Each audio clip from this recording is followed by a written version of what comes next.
All right. I'd like to thank the grace of heaven and the virtues of the masters and mercy of the predecessors, transmitters, temple masters, and lecturers to give me this opportunity to talk about. The topic is, topic should be, yeah, it's, hold on.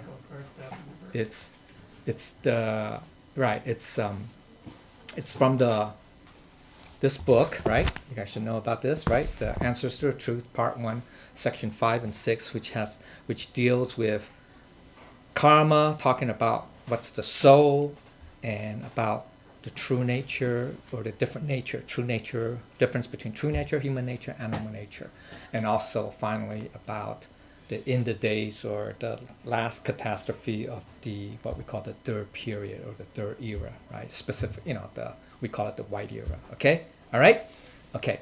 So that's the intro. Okay, so the first one I want to talk to you about is here. Okay, is about what answer question 15 and 16. Okay, that's in the book, right? You can look it up. Okay, he's basically talking about here. Can kind of summarize it for you in the chart. Okay. Oh shoot, it's called what is what makes up our mind and heart, mind/heart. In Chinese it's called xin. So xin could also mean heart too, right? So heart and mind. So you say, I don't mean the physical heart, okay? I don't mean the organ, okay? I don't mean the organ heart. When we say heart in English anyway, or in the West, when they say heart, it deals more with the emotional side, right? Emotional side. And then the mind deals more with what we call the cognitive side, okay? Right? So or the thought process, etc., okay? So that's why it's all in Chinese. That's all called xin, okay? Xin, all right? Well, even though the emotional is called qing, but xin qing, it doesn't matter. It's similar, okay? So basically, this book describes, okay, what is the soul and spirit, okay? What is the true self, true nature, and the soul and spirit, okay? So basically, let's go with the high level first, the more, we call it the true one. That's why I call the true self, the true nature, okay? So basically, some of the, you can say qualities, okay? You can say attributes, qualities, adjectives to describe, right? Because true self, true nature is invisible. It's invisible. It's formless. And okay, so it's hard to describe, right? So it's kind of abstract entity, right?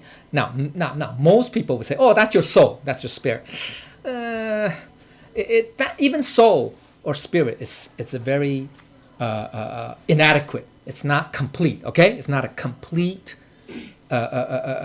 description. All right, so just that's why we separate. We say what is true nature and what is soul and spirit. Okay, all right. So just some time. Okay, but for the true nature, we can describe it as it's the Dharma body, right?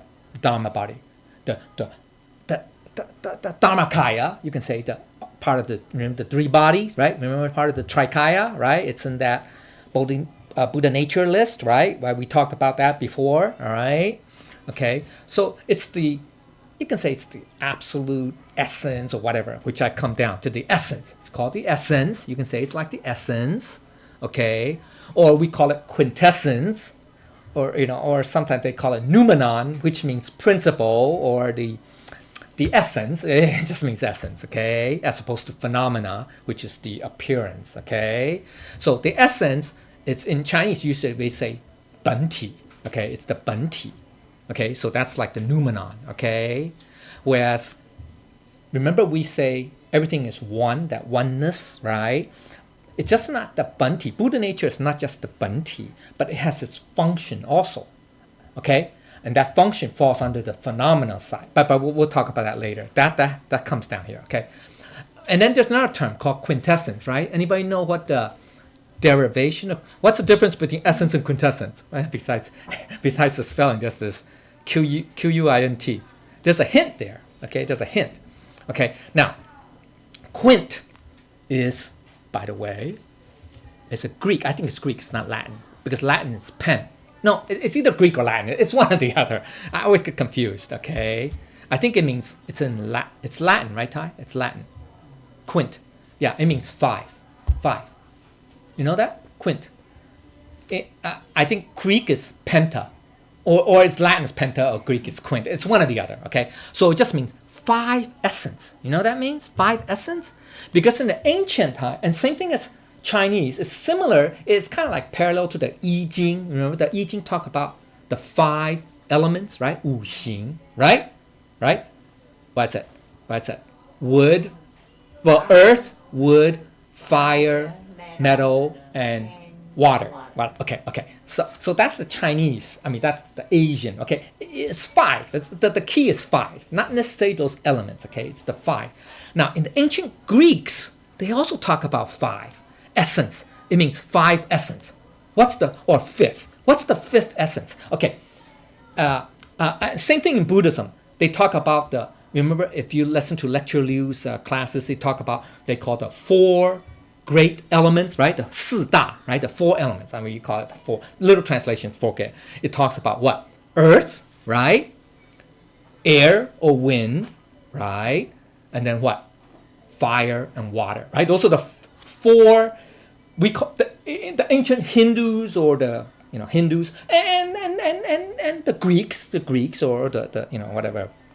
They call those four major elements. So you heard of the phrase earth, wind, fire, and water, right? Earth, wind, fire. Wind means air, okay? Because wind is it's air in motion, okay? Okay, that's what it is, okay? So earth, wind, fire, and water, right? Okay, so those are four essences. So what's the fifth? See, so the ancient Greeks in this case, okay, we're talking about Greek, okay, call it the fifth element. You heard of the term fifth element, right? In this case, five essence, that's the same thing. They say it's ether. Or something like some kind of energy. It's like some kind of energy that fills up, it's encompassed, you can say encompass, or fills up the entire cosmos. So it's very similar to they use the term energy, or ether, okay? To the Hindu, I mean to the Buddhist term, concept of sunyata or akasha. Akasha is maybe more akasha. That energy. Akasha is that energy in this vacuum, in this emptiness. It's the sunyata. It's the akasha. Akasha is like the energy within the emptiness. The sunyata. Make sense? Okay. So this energy is everywhere. So it's like our Buddha nature. Remember, is everywhere. Right? It encompasses everything, encompasses all space, such that nothing is smaller than it, right? And nothing is greater than it. Make sense? 小而无内，大而无外. Okay, that more or less this translation. Literally, it means there's nothing is smaller within and nothing greater than beyond. Okay, nothing greater than beyond it. So it just means that it encompasses everything, and nothing is smaller than it. It can be that small and it can be that great. Make sense?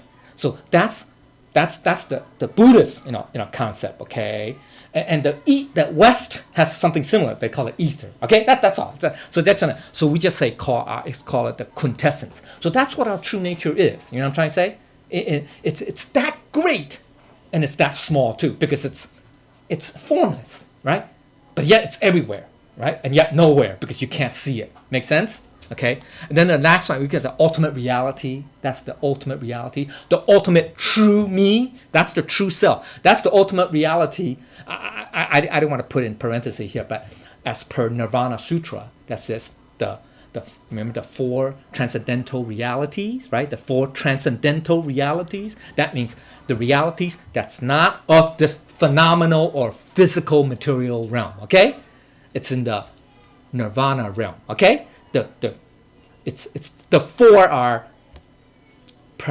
permanence or 常, bliss or joy, 乐, okay, 快乐的乐, 我, I, true I, that's the true self, that's the, okay, and 净, you can say pure, okay, pure, okay, Okay, so I'll get down to it. So then, okay, it's also, you can say the true self is eternal, right? It's like the absolute truth, right? It's the absolute truth, principle, absolute principle, okay? And then it's changeless. It's always the same. It's always the same. It's constant. You can say changeless is constant, okay? And also it's unperturbed, right? 如如不动, right? That's our true nature, right? It's unperturbed. It's still. We can say still. So that's like our Dharma body, okay? I mean, that's why I put it this way. And it's also pure or non-attached. It has nothing that stains it. Nothing can stain it, right? In the Heart Sutra say it doesn't what? Increase or decrease, or you cannot add to it or subtract from it. You cannot what? Burn it, or it's neither it cannot be dirtied or stained or something like that, right? Defiled, right? That's the Heart Sutra. The second, I think it's the second stanza, second paragraph. Okay, it's also non-dualistic. It's absolute because it's ultimate reality. It's absolute. It's non-dualistic. You get it? No subject-object duality. It's all one, right? That oneness. It's timeless, i.e. eternal. Okay, and it's dimensionless because it's changeless. It's no form. It cannot be described, right? Okay, it's constant, always just is, okay? All right, so that's the true self, okay? So in this chart, under the domain, the true self would be part of our, you could say that principle, okay? Get it? Okay, under that principle, okay? All right, okay? Then the next, and then the characteristic of that is, we call it a true nature, true self. One of its attribute that has wisdom, that's its function, or one of its functions. Okay, wisdom, and then in the form we say it's a soul. Okay, get it? Okay, as a form. So the soul is a form. It's not the true nature itself. The true nature allows it to have a form. We call the form the soul. So the soul is really still not the true nature. Make sense? Because why?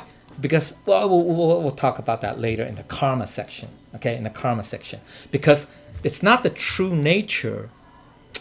It's not really the true nature that suffers in the underworld, right? It's the soul. Just like on earth, when we suffer, it's not the true nature. Our Buddha nature doesn't suffer. Our Buddha nature is insufferable, remember? It's stainless. It's pure. It's pure. Nothing can stain it. What suffers is our soul, get it? And you can say our mind too, the spiritual side too, okay? And physical side too, right? Right? So in the underworld, they also have a form. It's just not the physical body form that we know. They also have a form because they suffer. They're going to suffer torture, whatever, punishment, right? Whatever, in the underworld, right? Get it?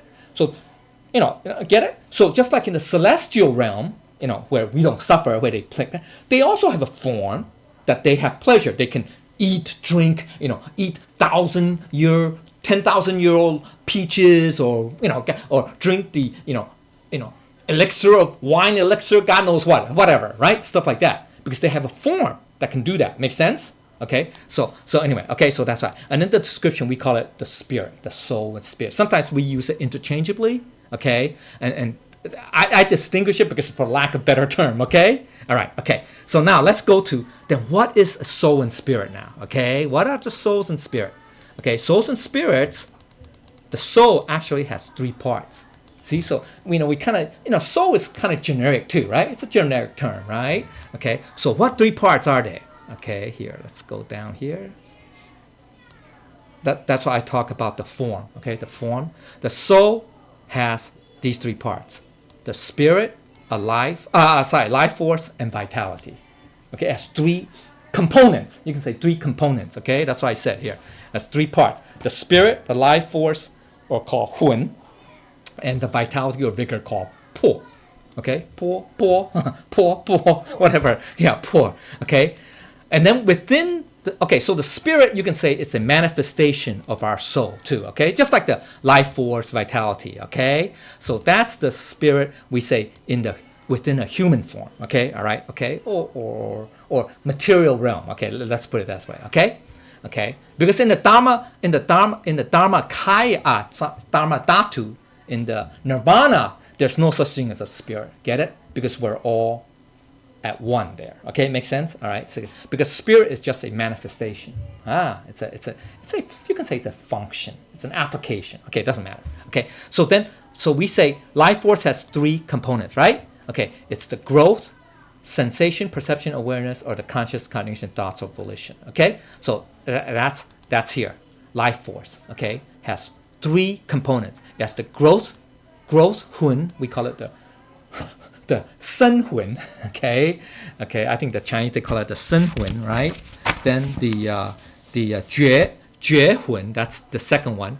Jue, in this sense, does not mean enlightened. Okay, it does not mean awakened. It just means it's aware. It's aware of its senses. Get it? You know, perceptions. You know, that's why I say perception, sensation. You know, hot, cold. You know, all that stuff. Okay, hard, soft. Okay, all right. And then the last one is called the you hun. The Chinese term you literally means to travel, to roam around, to you, right? Yu hun. Okay, so it's really the you can say the life force that gives us consciousness, cognition, you know, thoughts, and volition, intention. Right? Volition, I guess it means intention. Okay, all right. So that's the life force component. Okay, and they say once when it enters the body or when it's growing or just although it resides in the liver, but it disperses it. It fills up our body as we grow throughout the whole nervous system. That's why the hun affects our nervous system. Okay, understand? Okay, so it goes into our brain because that's why it talks about cognition. Get it? Okay, and also perception is through what? Through our nerves, right? Nerves, right? How do we feel pain? Because we have nerves, right? So you don't want to feel pain? You take a shot of codeine or not codeine. What's the? Yeah, morphine. But that's morphine. It's too addicting. There's the new one. You know that if you go to the dentist, they give you that shot. Oh man, I just had my.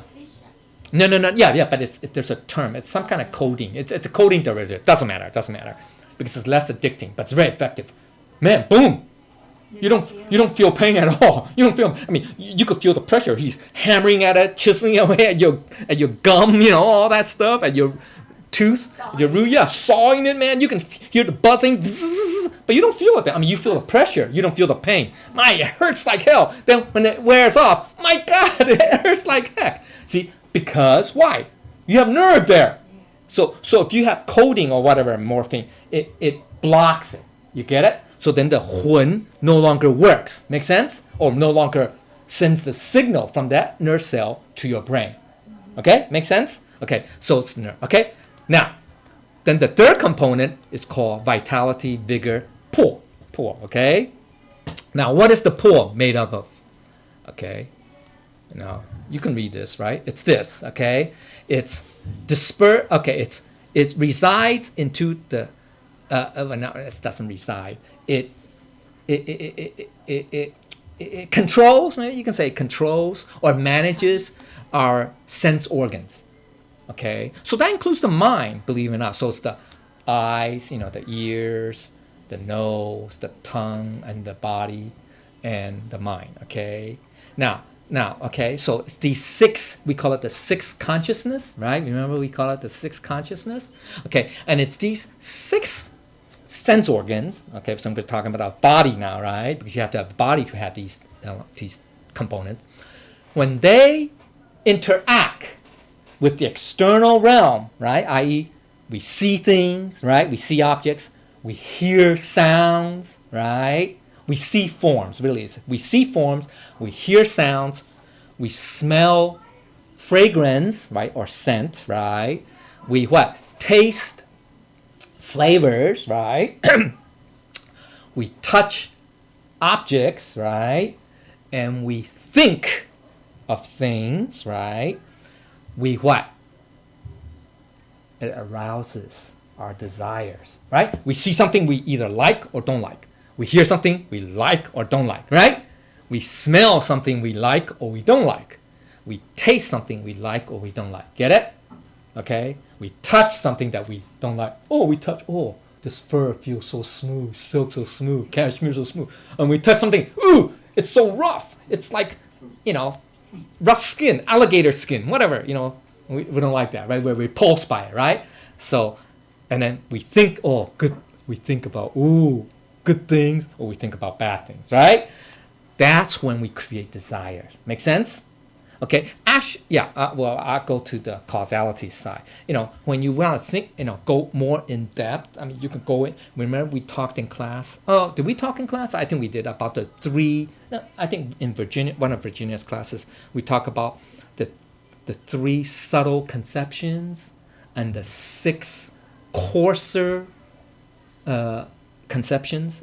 It's in the glossary list. You guys can look at it. Okay, look it up. Okay, 三细 and 6粗六粗. 粗 means coarse, something that's rough, coarse. Okay, one thing's very fine and rough. It's all, they're related. Okay, doesn't matter. Okay, and they give right, and this is just the in. Okay, now after these six, when the six senses interacts or interface, connects, you can say, with the external realm, right? With the external realm through these six senses, you can say, okay, we also create what? 7 emotions. Get it?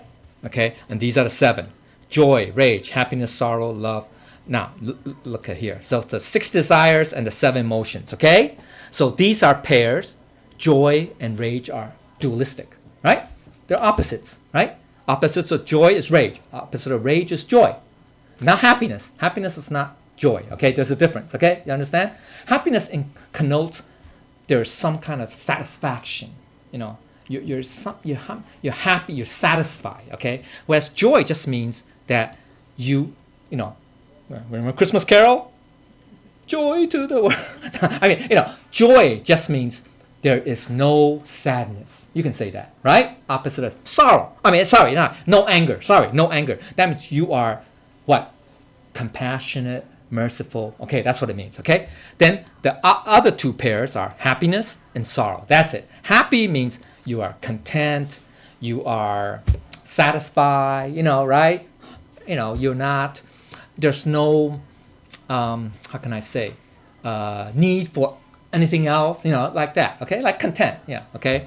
And sorrow means something it's not happy, right? Or sadness, right? Something that, we all say birthday is happy, right? Birthday. Yeah. Oh, birthday, let's celebrate. Happy birthday. Yeah. Like, happy birthday, City Garba, right? Okay. And then when it's death, we say it's sorrow, right? Right? Buddha's passing, right? 3 months ago, 4 months ago, right? April, right? Is it April? Yeah, I think it's April, right? Okay. That's sad. The passing, everybody, we have to go to the funeral home. Wake, shed tears, give eulogies, and etc., right? So that's sad, right? Sad, sorrow. Okay, so that's another pair, right? And then the other two messages, it's pairs opposite. What's opposite of love? Hate. What's opposite of hate? Love, right? Right? Okay.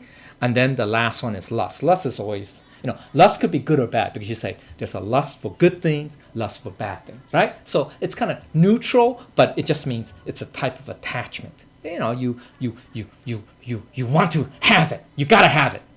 You gotta have it. You can't let go, right? It's almost like obsession, but okay, lust, okay. But generally you look at lust as negative. But even though there could be positive too, okay. All right. So these are the emotions, 7 emotions that comes about from our desires. Make sense? Okay. So that's all po. Okay, and it's dispersed among the 6 senses, okay, here, and it resides in our lungs, supposedly, okay? Now, okay, so you guys now know the distinction. This is very fine, right, into detail, right? In the West, wow, they just say it's a soul or spirit. That's it. They don't go into these details, you know what I'm saying? I mean, so we go into the detail of life force. Now, here's an important thing. These 2, life force and po, Hun and Po, are not eternal, because they're subject to change, right? You have growth, you have awareness, you all that, okay? And this same thing, they change constantly, right? They change, right? So these 2 components of our soul are really just a manifestation, you could say, in a physical form. Get it? Because you can't have these things without a physical form, right? You can't have 6 senses without it, right? If something's formless, where's your physical sense? None, right? There's no such thing, right? Okay, so once we have a body, these two appear. Get it? And it comes from here. Actually, it comes from here. Okay? The soul. That's why they say the soul has splits into 3 parts. Get it? Okay, so this is very further refinement. All right? Okay? So now, and why I say these two are not permanent and not eternal and also subject to change. Okay? Why? Because they are this. Make sense? They make up our consciousness and emotions. You can say they can we can categorize them as such, right? So consciousness we know is not permanent, right? It's the 5, 6, 7, 8 consciousness, right? Right? We can talk. Emotions definitely, right? Come and go, like waves, like high tide, low tide, etc., right? So we know they come. So these two are not permanent. Get it? Now, even this, now the spirit, now then what's that third component, the spirit? The spirit, you can say it's the attribute, it has the function of giving us wisdom. It's not these two that gives us wisdom, okay? It's this that gives the wisdom. Now, this wisdom actually at the highest level or at the true pure level should be coming from our true nature. Get it? But we can also say wisdom can come from our soul or spirit too, based upon either our intuition, we say, experiences, right, etc. Make sense? Okay? But actually the wisdom is really from here. Okay? So it's not from our consciousness, etc. Get it? Okay? And then, so consciousness is part of our human nature. Make sense? So it could be good and bad. Human nature could be good and bad. True nature is always perfect. That's what I'm saying. The true wisdom is always perfect. It's absolute, right? Mahaprajna. That's what we mean by prajna. Okay? Human nature could be good and bad. So you can say true nature is pure, right? It's pure, right? Just like the Doctrine of the Means say, what heaven has conferred, right, is the nature. It's talking about the true nature. Make sense? Okay? Then the true nature gives rise to the soul, this and this. Okay? Spirit, this and this. Okay? All right? Okay? So these are all still considered, you can say, manifestations of that. Okay? Of this. And then there's a human nature, which is composed, which comes from our life force, which is basically our conscious thoughts, right? Right? Unlike animals, right? Because we can have cognition and we can have all this, all right? Okay? So it could be good or bad because we can have good thoughts, good intentions, bad intentions, right? Etc., right? And then if our human beings, so if we all rely on this, just this, if we all go on, we don't care about our thoughts or religion, or our thoughts and religion follow this. Maybe that's a better way of saying. It's our emotions, right? Because some humans are just purely act out of emotions. They don't even think about anything, right? Okay, all right. So they're based on impulses. They say, "Oh, you insult me, I'm gonna insult you back. You hit me, I'm gonna hit you back." Right? Something like that. Right? I want exact revenge. Right? All like that. Or you fly into a rage constantly whenever somebody either insults you or say something not nice to you. Okay? So that's called animal nature. Get it? Now, this animal nature doesn't mean that we're 100% like animals because within the animal realm, animals, you can say a lot of them behave on instinct. So for them there's no such thing as right and right. They have to kill animals. If you're a tiger, you have to kill to survive. I mean, they don't know how to cook. They don't know how to plant plants. They don't eat plants, right? So that's different thing. It just means animal nature just means that when we as humans are solely driven by our emotions and desires, right? And we behave accordingly, then we have an animal nature, which is in Chinese, we translate it as animal nature. Actually, this is not a good translation, because in Chinese it's called 血肉心. In Chinese, literally means the mind and heart of flesh and blood. That literally translate. It just means it's like it's not. It's bad. It just means it's bad. Okay, it's negative. Whereas this has positive and negative, whereas this is purely positive, okay? Or pure good. You can say pure goodness, right?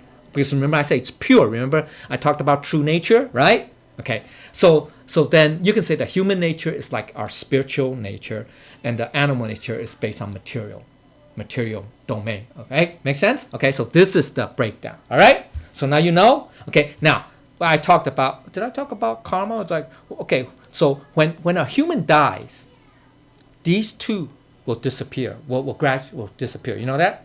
So they say, supposedly, according to the you can text, right? You can read it. I just say that now is that this vitality or life force, the life force will stay at the funeral home. I mean, it just means that it.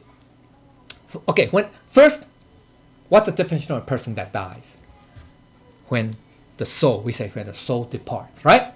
And the soul is made up of, remember I say 3 components, right? Right? So the spirit gone, the spirit gone, literally leaves. And now that we remember why we have to receive the Tao, right? The 3 treasures.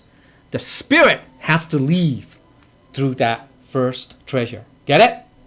To transcend samsara, which we'll talk about in the next topic, next subtopic. Okay? But the life force and vitality don't leave.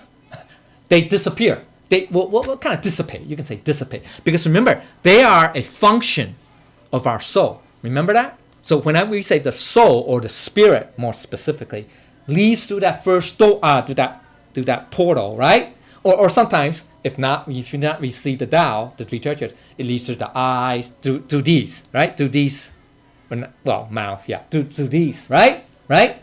Then you'll have samsara, right? Okay? So, or the 6 paths reincarnation, whatever, okay? So these 2 will die out, you know that? And so the first to leave is the spirit through whatever door or whatever, okay?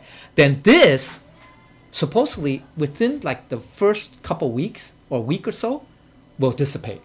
Because think about it, and that's where rigor mortis starts happening, okay? Because remember, this controls our nervous system. Remember? Yeah. So rigor mortis is what?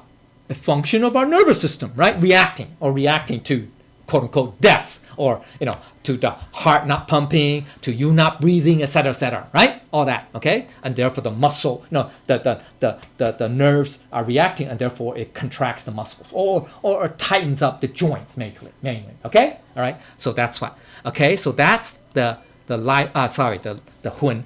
The po. How does the po dissipate? Well, because remember, it resides in the 6 senses, or resides in lungs. It dissipates much slower.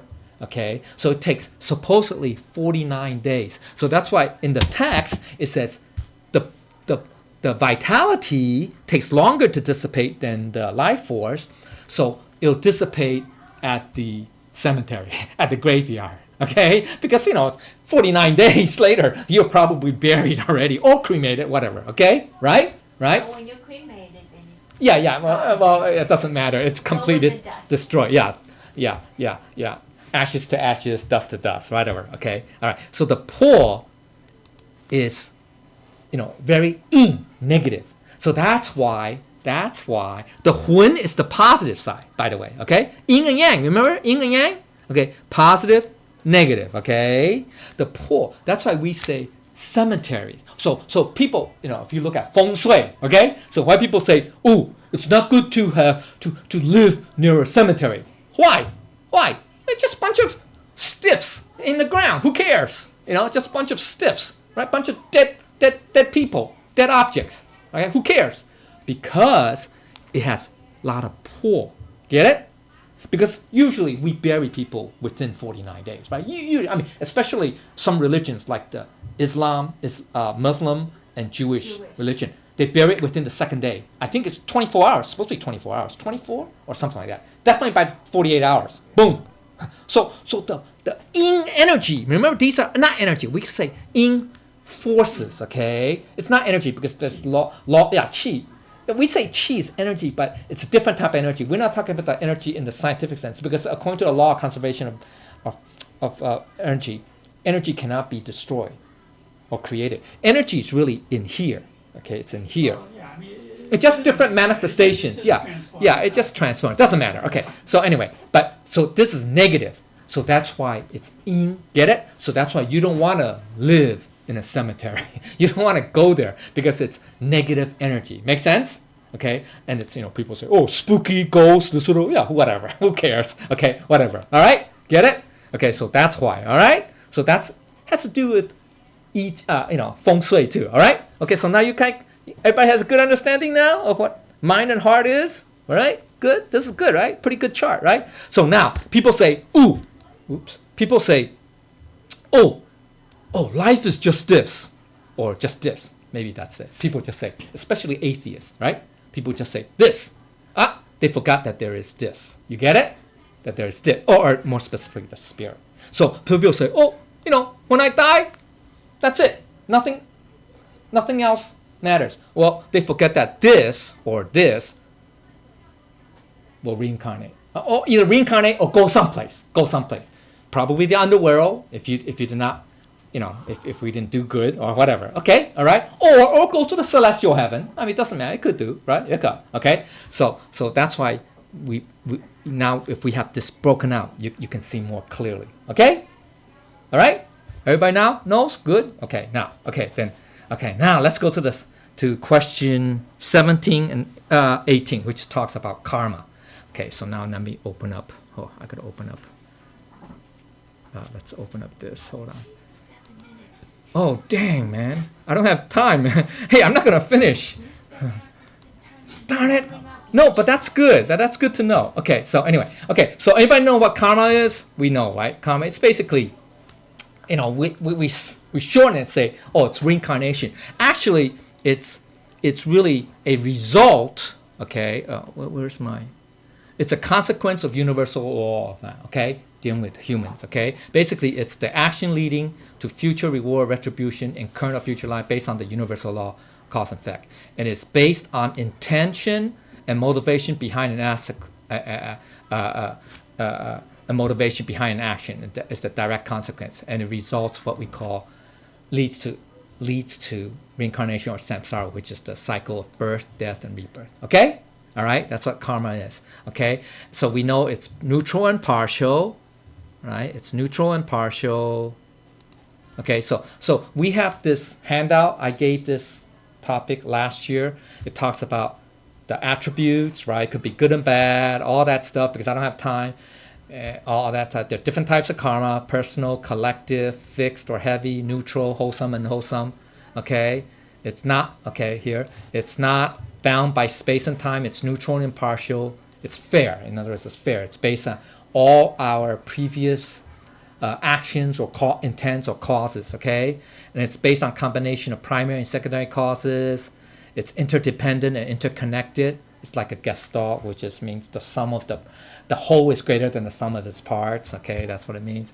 And it you can say it's called dependent origination. It also means that it's based on that, or the 12 nidanas. I think somebody talked about it last week, right? Okay, and also its consequence leads to this. Okay, all right. Okay, so it's in this. Okay, it's in this. All right, it talks a lot about it. Okay. People like say, the fractal geometry. It doesn't matter. Okay, it's all that. Okay, so that's that. Okay, so we know about karma. Now, what does karma result in? This, right? When we say, remember I say the soul. Where does it go? If we don't receive the Tao, it goes up here, the 6 states. Okay, in the realm of desire. So right? Okay, because in the text. It goes into the details about those 6 paths, right? Which I don't want to. We already talked about this. I already talked about this in a previous class. But we just know that it has to deal with the underworld, the hungry ghost, animal realm, the human realm, the asuras, and the celestial realm, which is here, right? Okay, which is all this. All right. So that's if we do not have that first treasure or do not have unlocked. If we have the first treasure, we go up here. Well, yeah, whatever. We go up to the absolute realm. Okay, it doesn't matter, all right? So, but just remember that these realms, all these realms, are not eternal. They are still bound by samsara. In other words, so even if you go up to the celestial realm, you can only stay for a certain amount of time based on, your merits and your virtues, okay? Okay, so it's still bound by samsara, all these different levels, okay? The devas or whatever, all right? And also these realms are subject to destruction, you know that, right? At the end of every Mahakalpa, which is, trillions of years, okay? Whatever, okay? All right? Similarly, in the underworld, you don't stay there forever. Unlike Christian dogma, which is, if you don't believe in Jesus, you go down there. Then to me, that means God is not fair because God doesn't give you a chance. That means you have infinite amount of sins and guilt that you can never pay back, or finish. That doesn't make sense, right? That's kind of irrational, right? It's not logical. So, okay, and even the underworld is not eternal too, by the way. Okay, all right, okay, all right. So now you know that. Okay, so now let's talk to. Okay, so I'm done with karma. Okay, now let's talk to the final question, which is question number 19, which is called the last catastrophe, or the last catastrophe, or the third period. Okay, so that third period, let's see, hold on. Let's see, where is it? Okay. How come I open up so many stuff here? Hold on. Oh, here. Okay, wow, this kind of looks. This looks ugly, man. Damn, Ty. It looks too ugly. Let me expand it a little bit. Can I expand it? Oh, yeah. It kind of like, yeah, whatever. Yeah, I know. Okay. It's called last. Okay, so I think we already talked about this cycle, explained the cycle in some previous class, so I don't want to go into detail. But basically, it's based on this yin and yang, okay, and it's based on this guy's Jesus right here. Okay, hold on. It's based on it's a Neo-Confucianist theory. It's called the Yuan Hui theory, okay, to kind of like break up the time periods, okay, of the cycle, okay, of human existence, okay. So it doesn't matter. Okay, so basically. Okay, so it's one cycle divided into it's one cycle of 129,600 years, right? And there are 12 phases of 10,008. Okay, so if you take that divided by 12, it's that, which is here. Okay, so each these periods, you can say time period, there are 12 of them, right? 12. And each one is 10,800. Okay, all right. So then between the third and fourth, that's when the humans started to appear. So by the fourth, humans are already established. Okay, and that's where I have to talk about this. Okay, there's the 6 phases of progression and 6 phases of regression, growth and decay, which is this. So the 6 is from the bottom. That's why we need this. See this chart where you have a tail, that little thing, the white and black, right? All the way, and it grows to the big white, and then from the little tiny black piece to all the big one right here. So what this means is, this phase where the white is, we use the white, okay? That means positive, that's all it means, okay? Means it's the growth phase, get it? It's a growth phase, or the progression phase. So there's 6, right? Because there are 12, right? So half of it is growth, and then the other half from here, it's the regression or the decline or decay phase. Get it? So here at the beginning, we call it 子, right? 子 means beginning, right? You have what we call maximum yin or negative, right? And minimum yang. Okay, that's what this means. Okay, so then it starts growing bigger and bigger, right? So that's why it's progression. Get it? Okay, and then by the time we reach here, noon, right? High noon, like 12 noon. We have the maximum yang and minimum. See this black dot means minimum yin. Get it? Okay, so that's the peak. You can say the peak. And then the cycle reverses. Then you get minimum yin, and the yin is keep growing to the max. Get it? So now, remember I say humans started here. By this period, Mao. Oh, sorry. Why is it like that? Okay, whatever.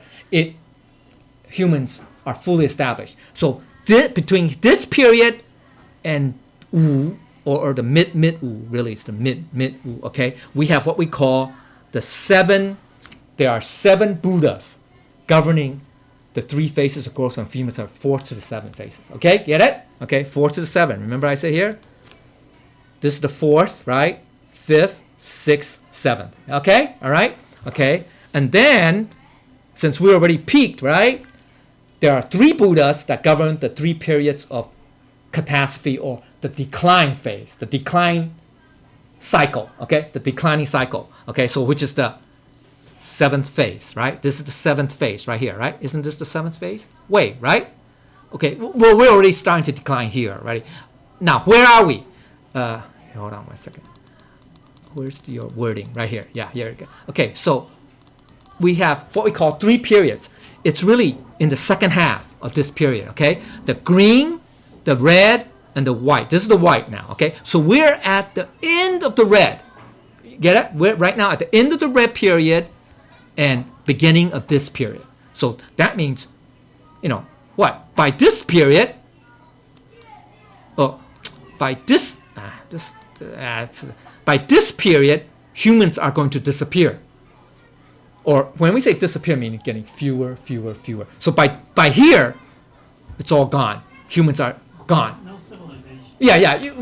I mean by no sense. That means, there could be people like, say, survivors living in some cave, someplace, or bunker or someplace, but it just be by themselves. Very lonely, okay? And the world is very inhospitable. That means you can't plant things. Why? Because the earth is, we say, destroy. It just means the earth becomes inhabitable for life, especially human life. Maybe some animals can survive, like insects or maybe microorganisms can survive under the harsh, that's called the water bear. The water bear can survive in space even, or something like that.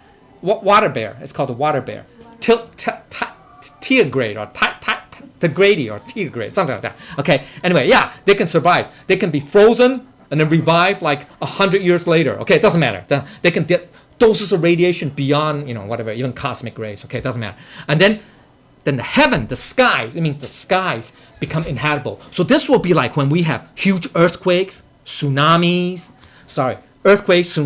and all that stuff, all right? And then this way, like even the sky will rain acid rain and all that stuff, volcanoes, it becomes dark. And then by this time, it's like there's no, everything's mixed up, okay? And then the cycle repeats again, okay? So that's what it means, okay? So let's so basically, in the green, okay, we say it's the spring because that's the start of Tao, okay, Tao cultivation. So it's east because spring is east, right? Spring is east, okay, according to the I Ching, all right, and it's green.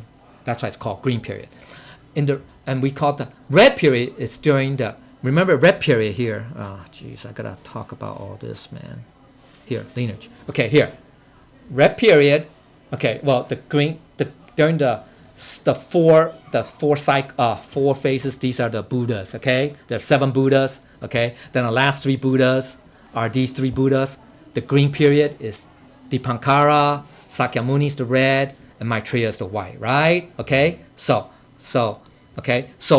then the red is the cultivation of Tao. That's when the Tao is spreading. I mean, even though it's not as popular, but it's still spreading, right? Because you have all the masters teaching, Buddha, etc., 6 patriarchs, Confucius, etc. So it's called the summer. It's flourishing. Everything's flourishing. And the summer is south, southern direction. And the southern direction is red. Get it? So that's why it's called the red period. So we're at the end of the red and the beginning of the white. And white is what? We call it's the result or reward of the Tao cultivation from the previous period. Okay, so that's why it's called achievement Tao. And it's called autumn, which means what? Harvest, right? When we cultivate, right, we plant seeds. So then comes during the spring and fall, right? Then during spring and summer. Then during the fall, we harvest, right? So it's called harvest, or it's the harvest season. And what's autumn? Autumn is in the west direction, and it's the white color. Get it? So it's called the white period. That's what it means, okay? So now there's a last catastrophe. Where is it? Here, okay? There's going to be a final catastrophe. Where is it? Okay, here. So during the green area, there's 9 worldwide catastrophes in the form of floods. So we got destroyed by water, okay? And then during the red era, there are 18 white catastrophes. That's wars or fire. And then during the white, we better be careful. There are going to be 81 meteors. The last one is in the form of cosmic wind or destruction by wind. Get it? So destruction by wind, fire, and water. Those three elements, three of the four elements, okay? All right? So I think the details that more talk about it, but because of time, we can't do that. But we already discussed this topic before, right? But there are reference materials that you can look into it, right? I mean, because the text does describe a little bit more in detail, but that's okay, okay? I kind of summarize everything, all right? So there are a lot of things I didn't say. I beg for the Buddha's forgiveness, and there is guidance. Okay, so thank you very much.